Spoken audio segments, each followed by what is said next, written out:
Thank you. So yes, I'd like to welcome everybody today, and I'd also like to welcome Stuart Parsons, the Regional Safeguarding Officer for London and South East, and also welcome Andy Candler, the Chair of Venues Committee, who will open our meeting today. So over to you, Andy. Thanks very much, Janice. So first of all, we'd like to touch on the LTA Awards. They are changing. They're changing for Kent. They're changing nationally as well. So the big change for Kent is the fact that we will be holding them on the 15th of February at the Avenue Tennis Centre. So the first time that we're starting to hold them at a tennis centre and not a venue like we had before. So this is to really showcase all that's great within the county. So we hope to showcase their demonstration of wheelchair tennis there, visual impairment.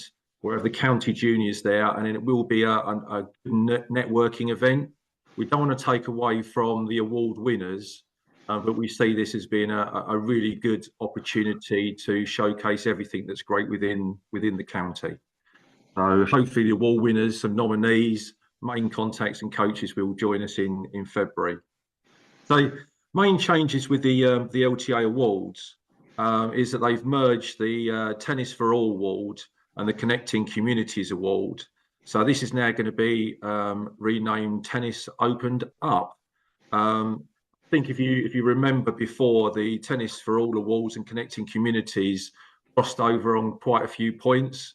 So it's good that they've merged these two categories now. The second one is the renaming of Rising Star. So Rising Star has now gone back to Young Person of the Year award. The third one is the Development Coach of the Year.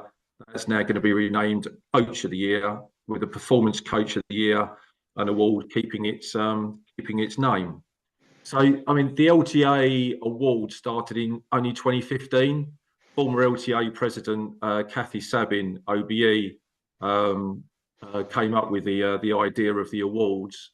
So we're now looking at 25,000 volunteers nationally looking after tennis in Britain, 6,400 coaches, 1,000 officials, 12,000 schools, and 9,500 LTA approved tournaments nationally now. So, you know, our volunteer workforce nationally and in the county has grown significantly. So I'd like to thank you all for being volunteers of your club still. So the LTA Awards are now open. They've opened up a month earlier. The idea is that they're going to be closer to the year that you actually won. So there's going to be no regional finals now. What's going to happen is all the county winners will progress to a shortlisting panel, and they'll go straight into either being national finalists or have excellence awards now. And moving forward next year, the LTA Awards will open in June, so even sooner. So they're bringing everything bringing everything more forward to the actual year that you actually won your awards, which we see as a good thing as well. So as I said, nominations are open now. Nominations will close on the 30th of November. Be glad to know that there are and have been more streamlined online nomination forms. So you can now go in and nominate, and you'll have the option to save your progress. Alternatively, you may want to do a Word document, and then you can now paste it into the nomination form.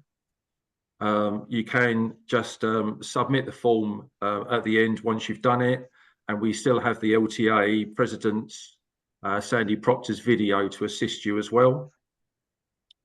So just to start off, Club of the Year, we're still going to have Club of the Year 1 to 4 courts and 5+. Headcorn winning 1 to 4 last year, and where we hosted the Kent Tennis Day only last weekend, won the overall Club of the Year.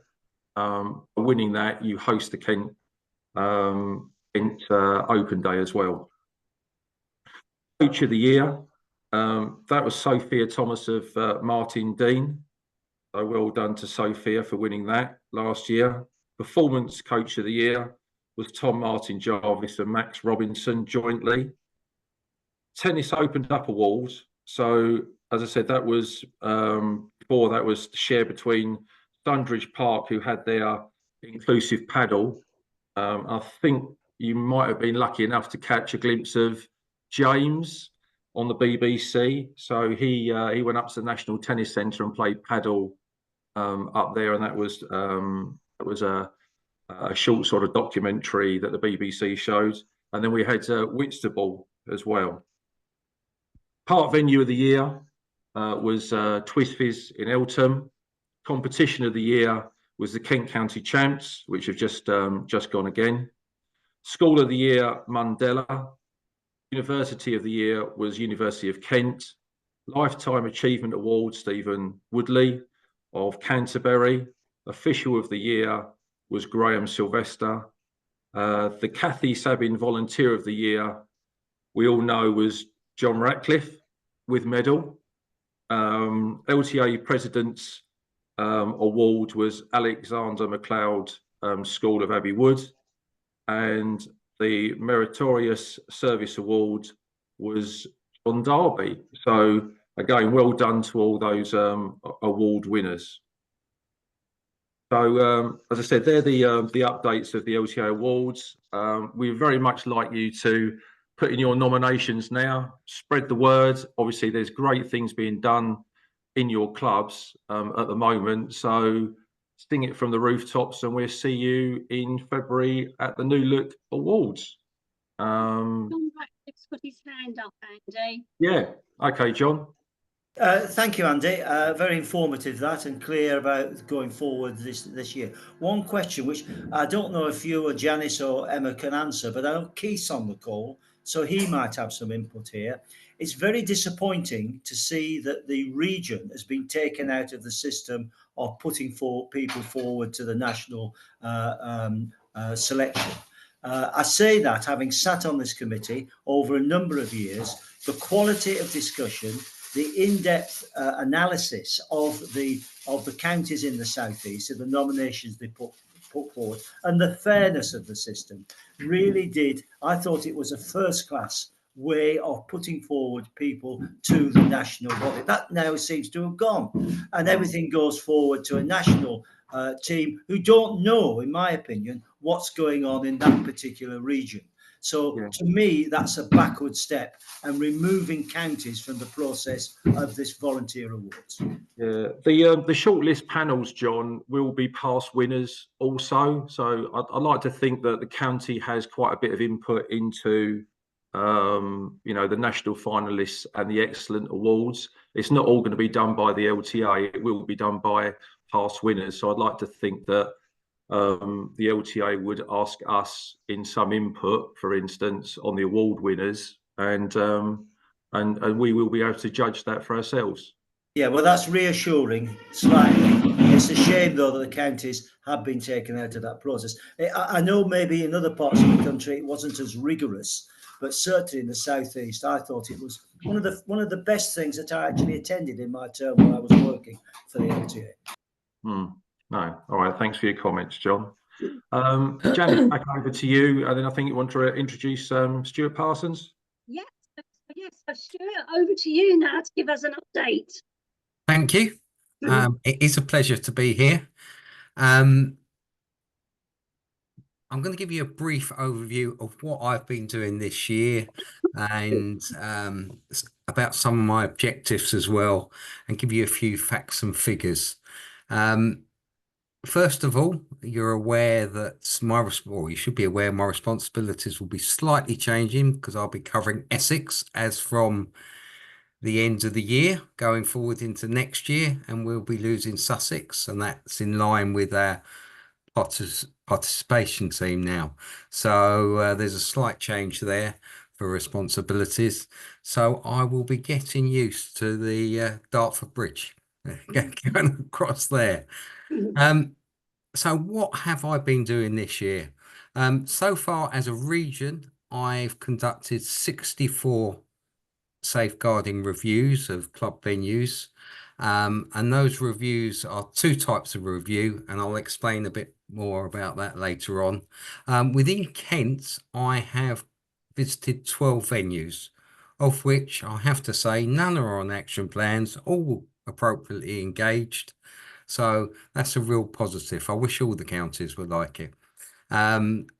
Left for this year, I've got 2 other venues in Kent that I will be visiting, and one of them will be the at Bromley for the RPDC. So it's a performance program there. So that's the reviews. I've also been conducting investigations. High number of referrals this year, and I'll go into the figures in a bit, but our casework team inundated. And so as to assist them, we've had to drop back and help them with some of the investigations as well. Objectives wise, I've got an objective to embed the Sport England's welfare officers within our safeguarding format. They're all in place throughout the country now. Kent Sport Active welfare officers are in place. Their responsibilities, and I think it's important to clarify, because they do seem to be reaching out to clubs at times without our permission. They will promote safeguarding and the safeguarding standards. They are not auditors. They will not conduct reviews and should not be conducting reviews. They can signpost your club welfare officers to additional resources, including the LTA resources, and they will be setting up inter-club, inter-sport safeguarding forums to try and get everyone to come together. So that's their key responsibilities there. My other objective is to embed safeguarding within paddle. Now that is proving at the commercial venues quite a big task. LTA have a key objective to have 500 registered paddle venues within the next couple of years, and certainly the new commercial venues, which are paddle dedicated, with regards to the safeguarding protocols, they're not being embedded. They are really not. And it is taking a lot of work liaising with the senior management of these groups, because normally they come as a group. An example is Rocket Paddle, and it's going back to the management teams, liaising with them and ensuring that they get a proper structure in place. So that's been quite a challenge this year. So they're my key objectives, and I'm doing reviews. I'll talk you a number of reviews. I'll just explain about the 2 types of review that we do, because there is some confusion. We will either do a unannounced health check, where if I'm in the locality, for whatever reason, I will just call on a club, have a look at the safeguarding standards that they have. It's a snapshot of safeguarding at that time at the venue. I will look, see if they got a welfare officer, the qualifications are there, the welfare officer's promoted, and that's normally I can't get in. Sometimes I can't get into a club. You know, I'll look at notice boards. I will go back and do some research to see, look at the club website and look at our Salesforce to see about the qualifications. I'll look at the coach accreditation, look at the policies that are promoted, and as I already said, the website. So it really is a snapshot of safeguarding, but it's making better use of my time and trying to help more clubs, get around to more clubs. The other review is a full review, and that is identifying clubs that have been subject to a safeguarding referral, information that we receive that things are not what they should be, that they are a small sport venue, or they're more than have 4 courts. So they will get 6 weeks notification that I am going to visit them. They will be sent a self-assessment, and they'll get guidance to where they can get all the necessary information. And that is a planned visit, hopefully meet with as many people as possible at the club. And I'll look at the policies that are in place. That includes the safeguarding policy, online safety, online communication safety, photographic policy, the filming policy, just to see what policies are in place, because that gives resilience. If the policies are there, there'll be safeguarding resilience. Also looking at the awareness, safeguarding awareness at a club. How does the club cascade their information? How do they promote that information? What is on their website? Then I'll look at the culture, and that relates to engagement. What engagement does a club have with its members? Are newsletters being sent out? Is the role of the welfare officer, is it visible? What does the welfare officer do? Are they engaging with at certain sessions? Then I'll look at the qualifications around the coaches, any permanent staff, and certainly the volunteers. Are the correct DBSs in place? Are the coaches qualified? And I'll quickly mention paddle here. Real problem with qualifications around paddle. It's getting better, but there are a lot of venues without accredited coaches at this time. Procedure as well. I'll look at risk assessments that should be in place, and also has a safeguarding survey been done, and look at the physical layout of the club. So it's a more comprehensive review that's I will do there. So that's the reviews. They're the two types. I want to emphasize that both are a supportive process.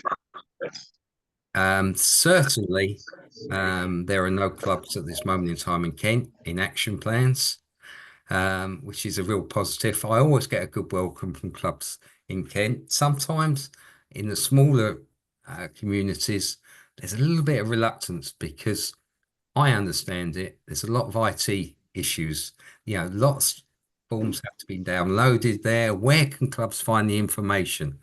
And certainly, I'm sure that I'm there to help, because I do appreciate the LTA expect a lot. Your volunteers, people join tennis clubs to play tennis, and suddenly they've got this wealth of bureaucracy. So, yeah, it's a real supportive process. Now, cases, referrals. Nationally, our cases are way up. This time last year, we had 278 safeguarding referrals. And those referrals relate, I will say, from, and it isn't minor, but I will say in the spectrum of safeguarding, emotional abuse, shouting at children incorrectly, being verbally abusive, right up to sexual assaults. We have this year, I've got 2 coaches going to Crown Court for offences of sexual nature against children. So, as I always say, within tennis, we have issues that are reflective of society, and we have got problems within our sport, definitely. And that's why these protocols are so important. So, just to reaffirm, we're up 302 nationally so far this year. Last year it was 278, so you can see the increase there. As a region, we're up to 91 cases, almost a third of the country we get within our region, so which also increases workloads. And last year we were only up to 59 at this time last year, so there's a real increase in the region. And I will say we have to thank Middlesex for that. Yourselves, Kent, you're on a decrease. You've had 18 referrals this year, whereas this time last year it was 23. So what I will say is your protocols are good. I know you're from the county. There's some great communication going out, and let's keep it that way. Please, please. What's our highest categories of abuse within our region? Parental abuse. Again, at competitions, you could see the template referral. After match, parents takes child in car park, verbally abusive or physically abusive to child when they don't perform.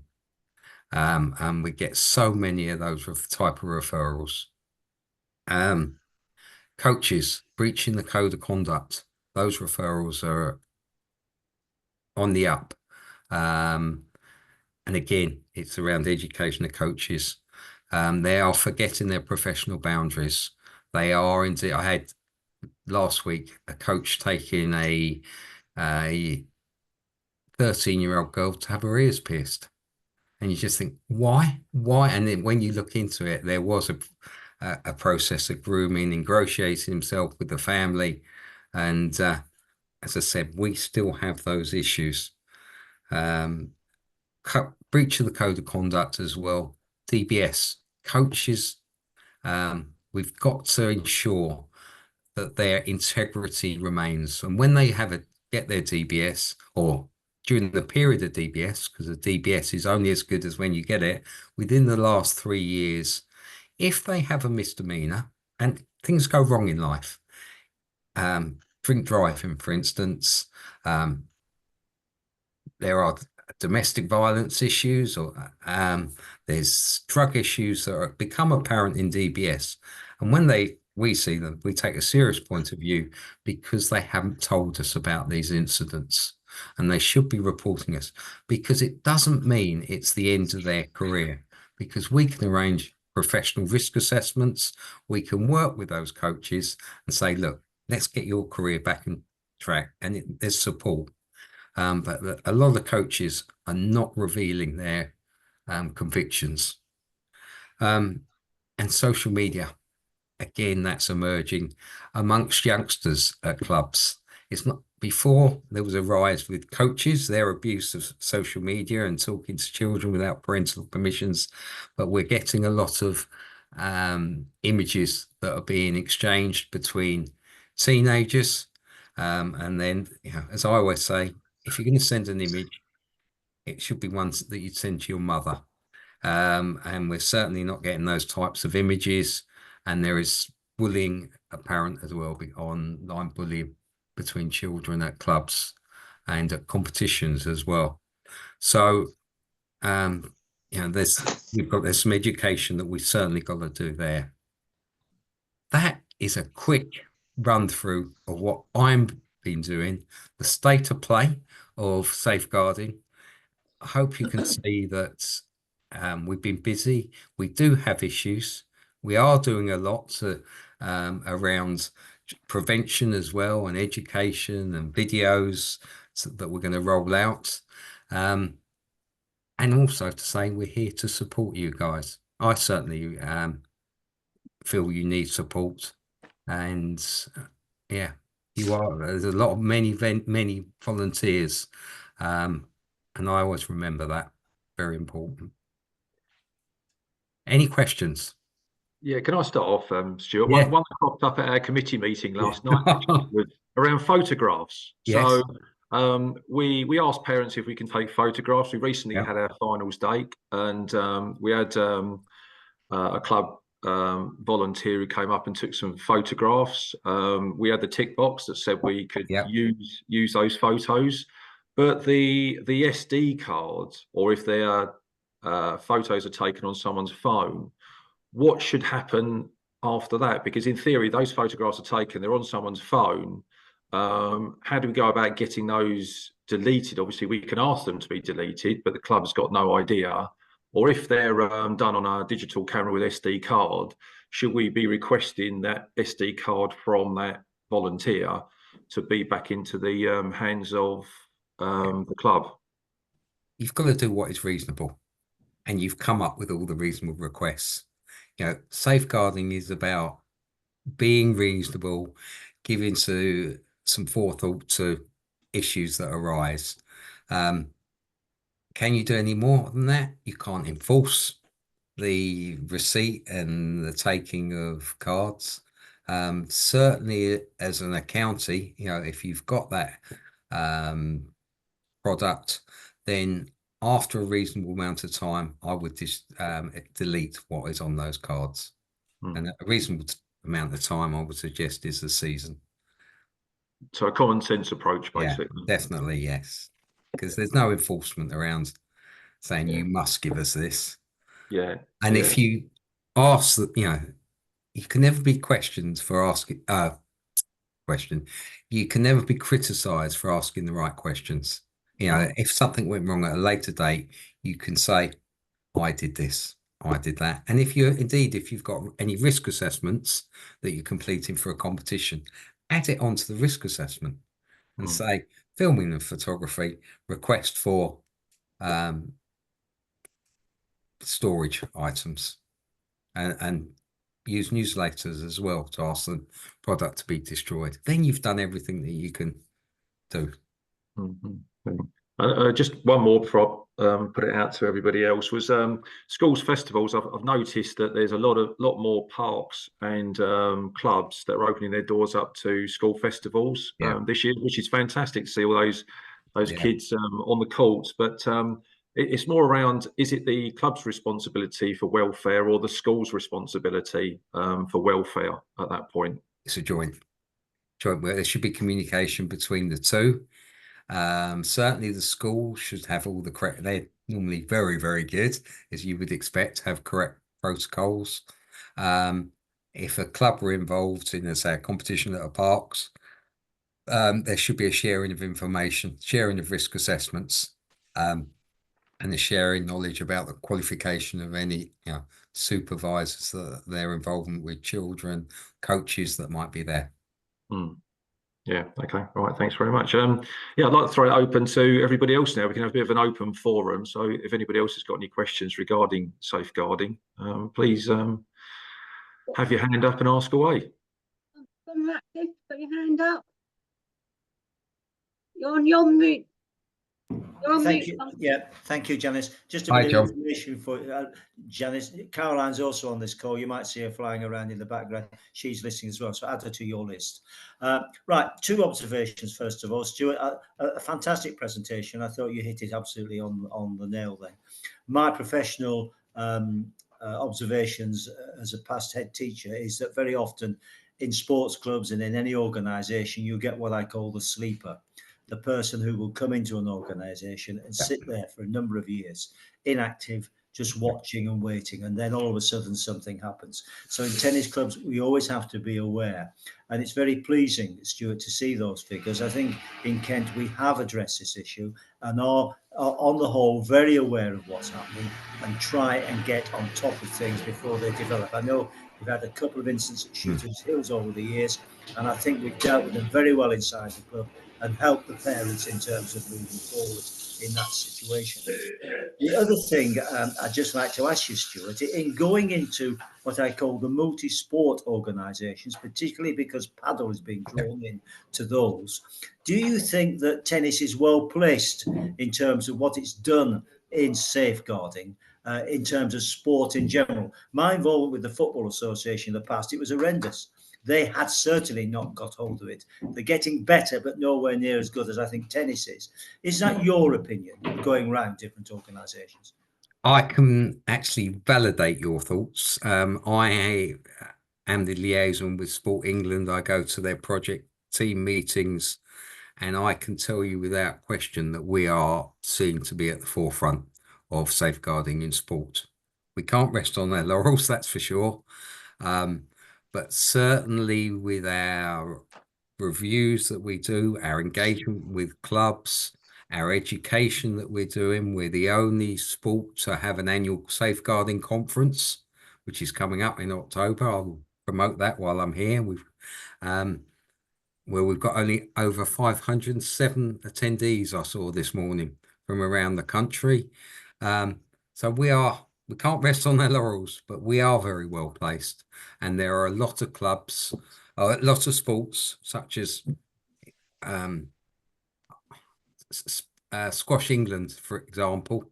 They have only 2 persons employed throughout the country to do with safeguarding, and they deal with DBSs.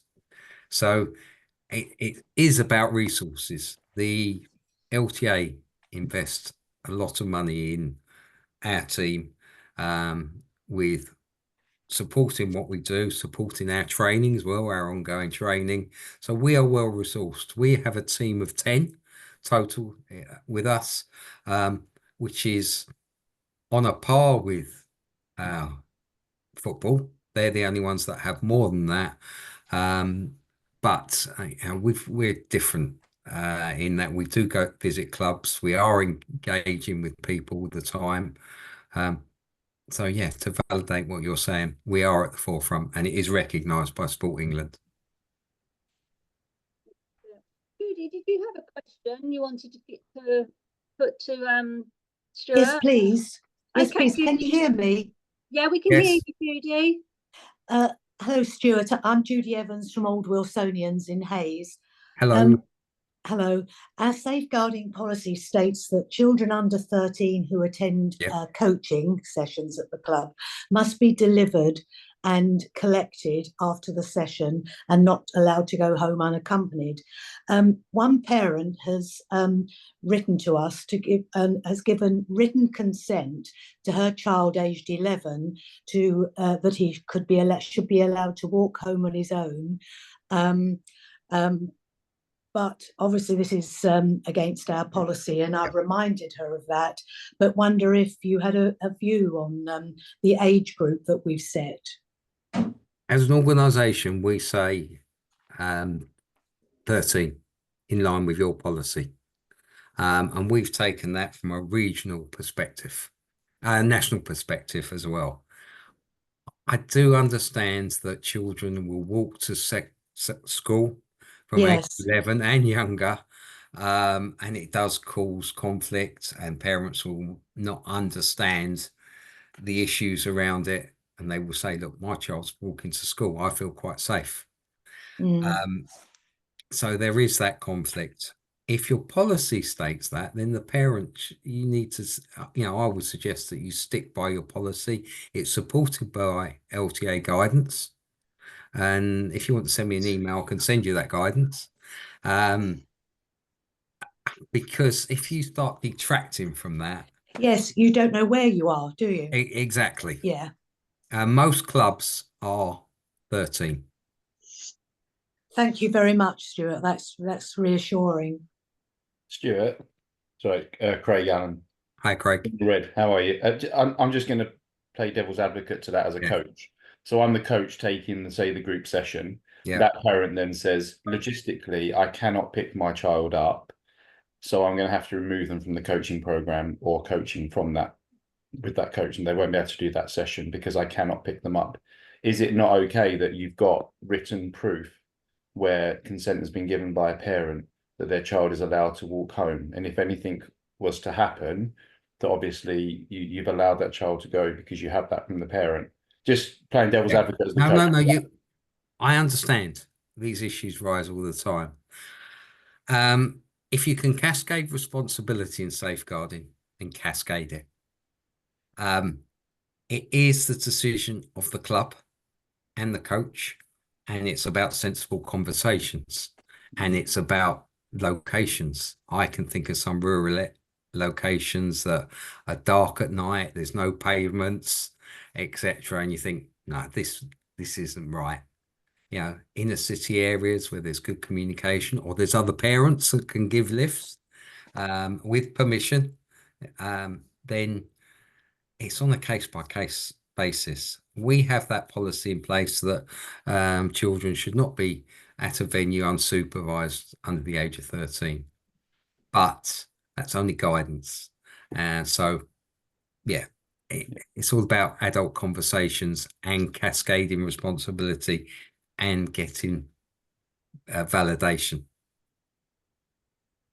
That's really, all I can say to you. I see Yeah, no, that's fine. You can't say no, it's okay. I think, like, personally, so if I was that coach or the club, I would make sure that there was an email trail where we as the club challenged the parent and said that actually it doesn't fit with our policy. We're a little bit uncomfortable with it. And if the parent still then stands by it and says, well, it's the only way they can get home, I'm comfortable with it, then at least, yes, you have that evidence. I do some coaching a little bit like local to me, and we had 2 boys who would be cycling home aged 10, only down the road, but on their bikes, and they had no lights on their bikes. Yeah. And the winter was coming in, so we just contacted the parents and just said, look, are you aware? Because it was negligence from the parents. Yeah. Your boys are cycling home. They don't even have lights on their bikes. They're not going on the road. So we kind of intervened a little bit with that, but we weren't going to be able to stop them. That was their means of transport of getting home. But at least we did that, and we could show that we spoke to them about the safety, and then that was it. It's when things go wrong. If you've done nothing, you can get severely criticised, and there can be negligence. In safeguarding, if you do something, it rarely goes wrong. If you do nothing, it's likely to go wrong. And so you're spot on with what you say. Stuart, can I just ask a question around DBS checks? If a coach is accredited, does that mean they've had the DBS checks, or do we have to check those separately? That's a really good question. Accreditation does not always run in line with their training and their DBS, obtaining a DBS. If they've got accreditation, there's we allow a grace period, and they are fit to coach. However, I would always suggest that you should know that what qualifications, their dates of renewal, and their DBS, because many times I see that coaches, their DBSs run out, and in some cases DBSs are coming back within less than a week. But there are other cases where they are taken 8 weeks, 10 weeks, even longer. And so it's a dual responsibility. Yes, they're fit to coach, fit to practice if they've got accreditation, but when does that DBS run out? And coaches are the worst. They need reminding. They do forget when they should be doing their courses and getting their DBS. And it is a lot easier to get a DBS now. You can do it all online. Okay, thank you. Go on. They get a reminder from the LTA, don't they? Yes. When it's going to run out, Just on a point you made earlier, we had a grade 5 tournament a little while ago, quite a while ago actually, where I could see the parents' body language was such that it was quite intimidating towards his child. It wasn't a person from our club, and I thought, blimey, this is to be fair, it wasn't prolonged. But it was quite, head in his hands sort of stuff. And you just felt, blimey, this is just giving the wrong message to the child, putting that child under so much pressure. That it was just a kind of observation. At that time, rightly or wrongly, I kind of left it. But if I saw it again from the same gentleman, I would say something. It's happening. This year, second year running, I had parents that were GPs, and during the summer months they were taking their child to so many competitions and the child was seemed to be tired, getting more and more emotional as the month went on. Different referees were reporting the issues, and that parents were living their own dreams through the child, and fair pressure on the child. It happens a lot. So Robert, you've got your hand up. You've got a question, Robert? Yes, please. Somebody said about the LTA coaches being reminded when their DBS expires. Does that apply to us safeguarding officers too? I don't know the answer to that question. I will find out. I'll speak to our customer service team. I thought they did get a reminder. It's something that, we know we've got it, obviously. But I personally can't. It's filed away safely somewhere, but I don't know the date I got it or when it's due to expire. The issue we have is communication. People change their telephone numbers, they change their email addresses, and quite often things do get lost in that. But I will get back to you about that. Thank you. I will For you, Robert, I can check to see when your DBS expires and let you know. Okay, thanks, Janice. Right, so has anyone else got any more questions for Stuart? Janice just wants to, Caroline just wants to add something here. Caroline? Okay. Oh, just to say, if you go onto your registration, it shows you if coaches are due to be having a DBS. It gives you a warning that it's going to run out. It flags up red before they are actually not DBS'd or not accredited or not anything else. It now flags up as red on registration. Or Right then. after registration, you can go back in, have a look. Okay, so probably if Robert was the person completing the venue registration, he should be able to see that probably against his name as the welfare officer. I would say that was in there as well. So yeah, so if there's no more questions, I'd like to just tap on the venue registration.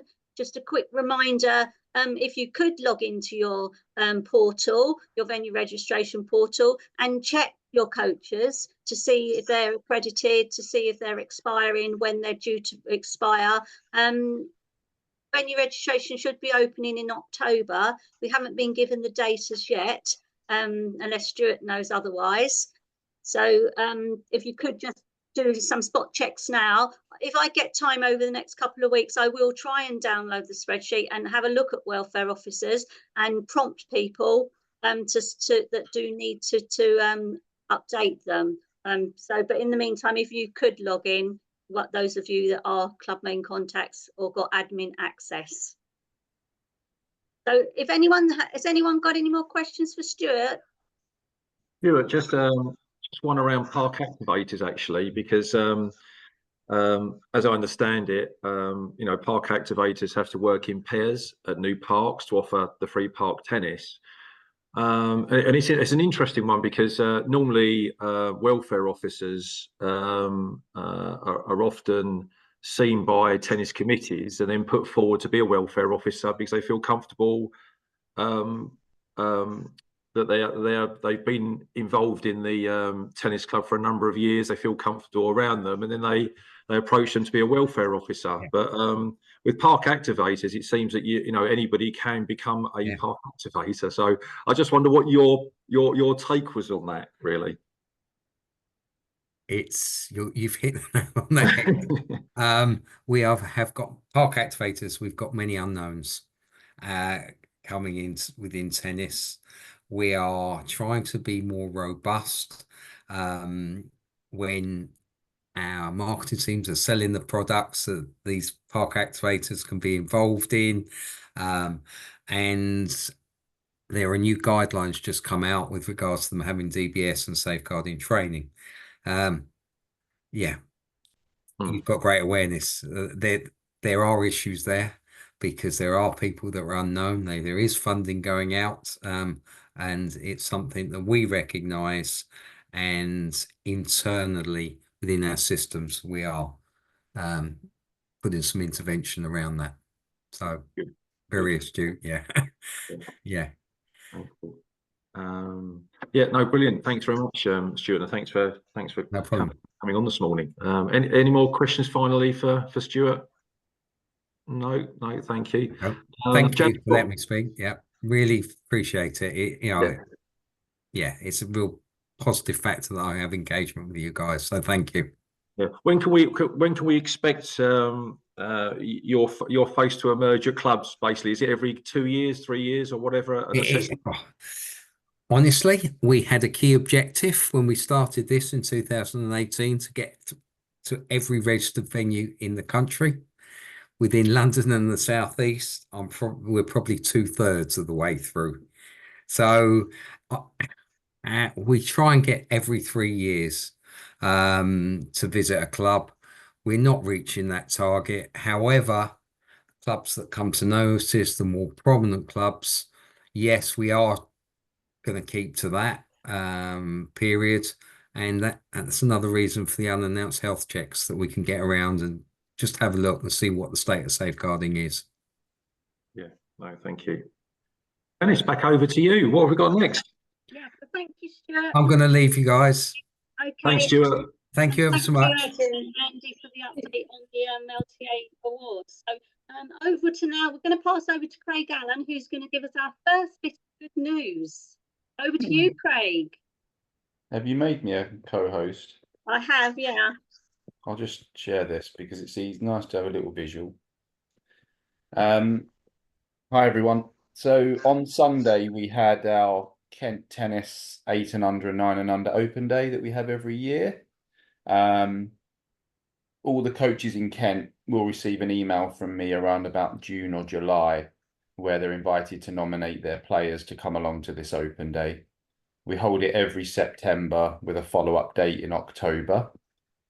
We arm the coaches with a play test, if that maybe just helps them with the competencies that the kids may need to be able to do if they come to this open day.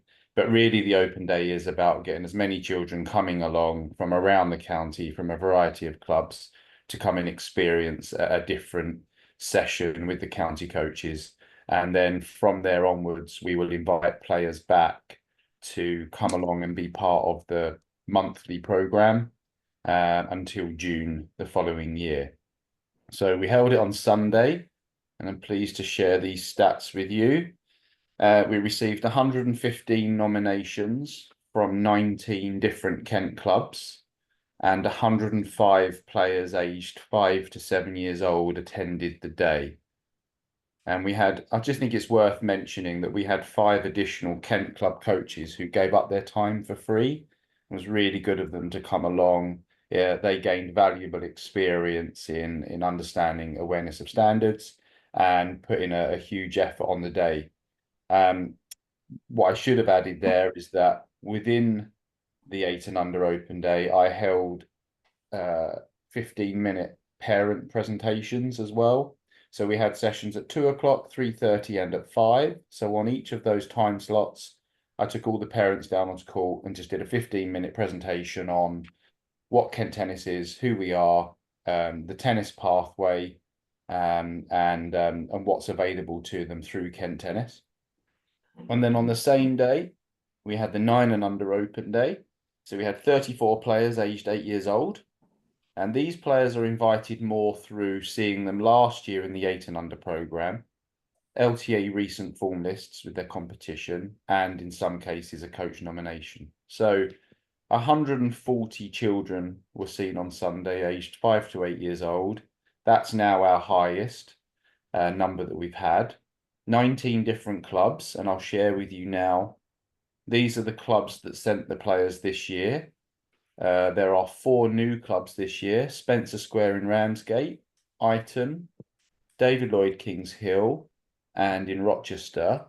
And they're the new clubs that sent players this year. And then there were a few clubs that sent players last year that didn't have any players of the level to be sent along this year. So it's always really nice when we get players coming along from new clubs. I still believe that this number can grow, and I guess that's one of the reasons why I'm mentioning it to all of you. It would be good to have more clubs sending players along for the open day. I work hard all year trying to engage with coaches and clubs. And I have, every year it grows, but it would be great to see more players coming from clubs that we haven't had them yet. And all this is to offer 5 to 8 year olds monthly sessions over about a 10-month period. We're not offering them a coaching program, but it brings together the very best children from around the whole of the county, from as far as Deal up to the neighbouring areas to Surrey, around the Bromley area, bringing them all together, playing with other children of like mind and sharing the same passion for tennis. And then they go back to their clubs and they go through their normal weekly training program before they come back to us again. And for many, it's maybe helped to get them a little bit more hooked in the sport. And particularly then for me, 105 children means, well, actually 105 children in the 8 and unders means 105 parents that bring them on that day. And that means I get to sort of share a little bit with them and hopefully get them hooked into tennis. Because otherwise, people think that tennis is just going along to the club once a week, signing their child up to a group coaching session, play once a week, and then that's it. Well, that's not tennis. That's the start, but tennis is more than that. Tennis is maybe at some point representing your club in junior matches or in senior matches, maybe playing some in-house competition. No child will go to a football club and do training in the week and never play a match on the weekend. So I try to use that analogy with the parents that playing tennis is then going to play with their friends or playing in competition. And it's not just playing at their club once a week, and how we as a county can help to sort of facilitate that. So I just wanted to share those numbers with you. I'll stop sharing that. I just wanted to share those numbers with you because it was really encouraging. And if any of you were on here and didn't see your club's name there, go and tap the coach on the shoulder and hopefully we can see them next year. Well We've got, done, Craig. yeah. And congratulations in Paris, by the way, Craig. Thanks. It was fantastic. So, but talk us through Alfie's drop shot decision in that singles final. It's too Difficult. soon. Too soon, Yeah. Andy. Too soon. I mean, it was an incredible. We basically got injured in the warm up. Yeah, yeah. Lower abdominal muscle. And if any of you saw the doubles the day before, his celebration, he went full 180 degrees back in his chair and didn't know at the time, but slightly tore a deep abdominal.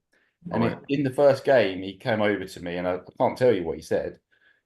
He's rummaging around in his shorts, and bearing in mind we've got cameras on us and microphones.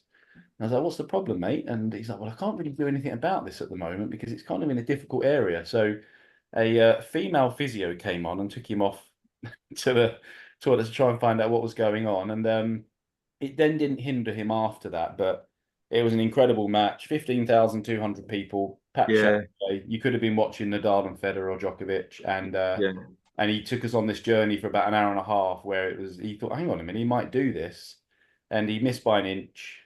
He did. And if you'd seen the doubles the day before, he finished and won the gold with a drop shot. With a drop shot, no, I did know that. Yeah, I did see He won that. it with a drop shot on the doubles, and Why he wouldn't missed you? by an inch. And then after that, Taquito just literally relaxed and went to town on him. So I personally prefer just to watch back Wimbledon match point again at the moment because it. Yeah. It wasn't massive disappointment because if anyone had said to him 3 months ago, "You're going to win Wimbledon and be within an inch of going double gold," he would have bitten your hand off. So yeah, no, it was fantastic. So yeah, pass on our best wishes and a big well done to him, please. Yeah, thanks. And I believe we've got our joint Kent and Essex wheelchair champs now. I've seen the emails going backwards and forwards about a joint wheelchair event, Kent and Essex. So that would be great. That's gone out to Vanessa, hasn't it, Vanessa? And you've sent it out to. Yes, it has. Thank you very much for that. Yes, I've shared it. Yeah. Did you find out just quickly while Craig's on here what a grade 7 was? It grade 7? No. Yeah. So there was some confusion around our wheelchair players, Craig, about what grade 7 was. Some of them had Googled it, and sometimes it was saying that it was for beginners, and other times it was saying for intermediate. So I wondered if you could clarify that for us, please. Grade 7 competition. Yeah. Yeah, I mean, grade 7 competition generally is just in-house match play. Now, Sevenoaks School, Helene does probably some of the most of that. She does it monthly. And what that is, it doesn't go towards any LTA recent form or rankings. It's purely match play. It can be of any level, but generally it's the LTA, sort of LTA youth. So it's the first entry level for children to just get used to scoring and playing matches in the comfort of their own club, with people that they know. And then the grade 6 match plays might be where a player would choose to go to a different club to play a match play. But again, it's not a tournament. It's a match play. So they play 5 or 6 matches. There's no winner at the end of the tournament. There's winners of obviously each individual match, and then that's it. And it's only from a grade 5 up that there's an actual winner of a tournament. So 7s and 6s are match plays. And 7s are, very much entry level Right, thank you. So moving on from that then, Craig, I was going to ask you as well. But so I think you said that it was typically youth. So my players are probably about 30 plus age-wise. Would they be eligible to participate? Well, I think any age can do grade 7. Lovely, thank you. I think we need to look into that a bit deeper, because it is called a county championships. It's the Essex and Kent wheelchair county championships, and they put it down as a grade 7. And so I think we probably do need to look into that. Oh, is that why it was being asked? I thought it was just a general question. Yeah, it's to do with that. I'm thinking it's because they haven't got it sanctioned. So because it's not sanctioned by the LTA, I'm presuming, Janice. It could be, or do wheelchair players get counted to world tennis number? Yeah, I mean they do. I mean, it's really crazy, isn't it? I coach the #1 in the world, but you're asking the wrong person. Yeah, that's what I'm general wondering. Wheelchair tennis, but yes, they do have a world tennis number, absolutely. Yeah. But with a grade 7, it doesn't have to be like sanctioned event by the LTA, which means you can hold a competition and call it a grade 7, and that's it. But above that, maybe that's what it is then. Maybe above that, the LTA have to sanction it. Yeah, I think we probably just need to. I think maybe if we contact Essex, if I contact Essex and find out why they listed it as grade 7, that might be the best way to find out. I didn't realise the two questions were linked. I thought it was a general one, but I think you'll find it's just not LTA sanctioned. Leave it with me, Vanessa. I'll find out. Thank you, Janice. It's just really because people aren't clear whether they're able to access it or not, so we really need to establish that. Thank you. Yeah. John, come on then. Let's show us your medal and tell us all about it. Well, no, but before I get onto that, a question to Craig, please. First of all, just to people on the call, I hope you realise how fortunate we are in Kent to have Craig running our performance programme. Not only a great administrator, a great coach, a great teacher, he's now added this disability factor to his CV. So well done, Craig, for the work you're doing. But my question to you is this, Craig. Going back a few years, well, we're fortunate at Shooters Hill that we're relatively near to Bromley Tennis Centre. So as it were, rising stars, we push them forward to you there at the tennis centre. But my question is this. A few years ago, when Paul Dent worked at Bromley Tennis Centre, he came to Shooters Hill and gave an evening talk to parents about the pathway. And it was the most informative evening that I've run at Shooters Hill. The clubhouse was packed. It was tremendous questions. It gave a real insight to parents who, as you said, had started the tennis journey. You highlighted that in your talk this morning about that, how you progress on that tennis journey.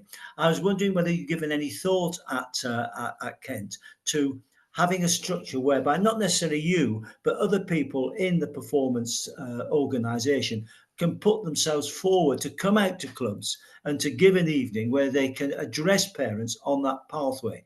I found it really, really useful. And I know parents at our club found it invaluable. And a number of those, in fact, have now gone on since those days to university and taken a tennis interest in those universities. And hopefully they'll go on, not necessarily as great players, but will go on in the world of tennis, in administration or in coaching as they get older.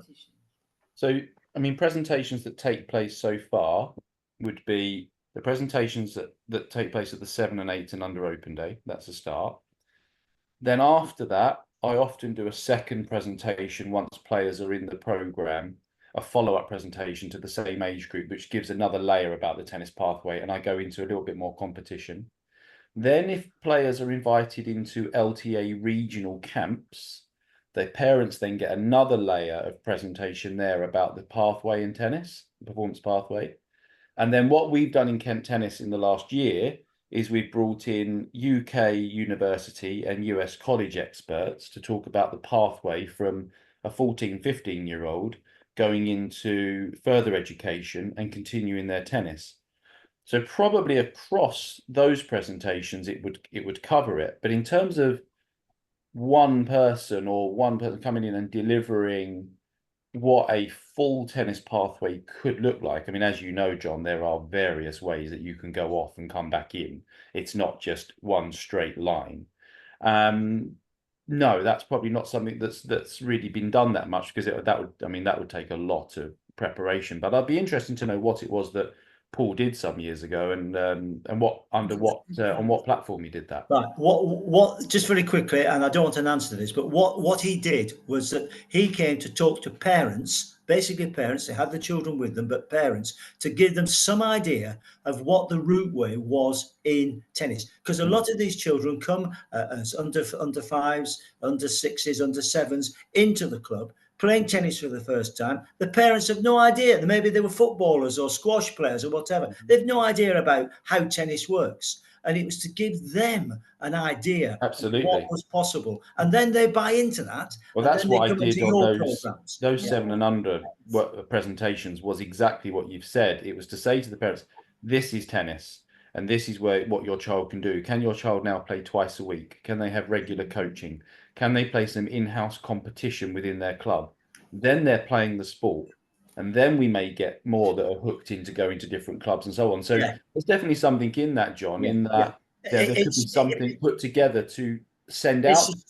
It's a step before that, Craig. It's to talk to parents who haven't got to that stage. Oh, I might send them. It's that first stage, because there's a lot there. There's a lot of really good kids there whose parents haven't the faintest idea. And I mean, I will just go back and say the coach should absolutely be doing that in every club. And if they're not, then they're not doing their job.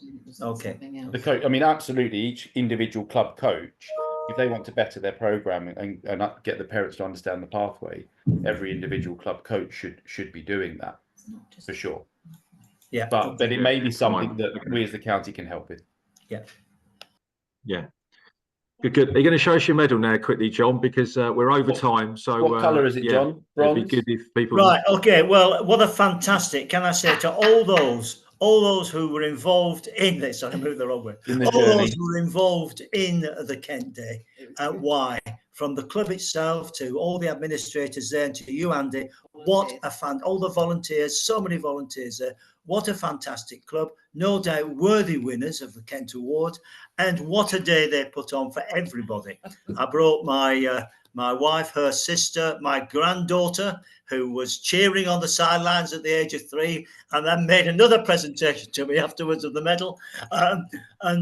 Yes, I was successful in the family cup, playing with our basically what happened, the lad who won our internal competition shooter, so his father couldn't turn up because he was in Bristol, so I volunteered to play with him on the day. So you didn't even play with one of your own sons? Well, no, I'm a bit old, I'm afraid. But I have to say to everybody, I have never played so well in all my life. I actually I only missed one shot all afternoon. What we realise is that you like a crowd, John, don't you? You do like a crowd. There was a massive crowd watching. There must have been 100 people watching. You love a crowd. Emma, is this one congratulations to everybody on a superb day, and I will write to Graham Sutherland and congratulate him on putting on one of the best of the Kent Days. Well Emma, done. can we put a photo on social media of John with his medal, please? We will do, yeah. Oh, God. Yes, we will, yeah, no problem. Don't worry. And while I've just got the microphone, one good piece of news. We each year have a presentation night at Shooters Hill where we always invite a guest of honour. Last year it was Sandy, president of the LTA.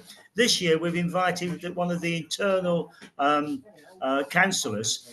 Sorry, you can just see the floras coming to the background there. One of the internal councillors, independent councillors there, to Adrian Packer, who has agreed to come as our guest. And I didn't realise that Adrian was in fact the person who started the first free school in the United Kingdom. We've now grown into quite an organisation and some very good schools across the country, free schools. But he started the very first one with Everton Football Club, which was interesting. So I'll be looking forward to hearing him speak in February at our presentation dinner. Well, thank you, John. So anyone else? Anybody else got any good news stories? No. Okay, I've got one. No. I've got one if it's not too late. Yeah, I was just like to say thank you to Kent LTA for the money, the down payment on 2 wheelchairs, 2 tennis wheelchairs. Thanks to that money and the Dan Maskell Trust, we've now got 2 chairs coming to Kent University. So I've been working with them on their disability programme. So that's a real help. So thanks very much for that. Fantastic. So if we end our meeting now just to say thank you everyone for joining us this morning. It's been a great session. Hope you enjoyed it. And our next meeting is going to be on Tuesday, the 22nd of October. And we'll be introducing to you our new EDI mentors. So new initiatives in Kent Tennis. So we look forward to giving you an update and more info on that on our next coffee morning. So have a good week and see you in October.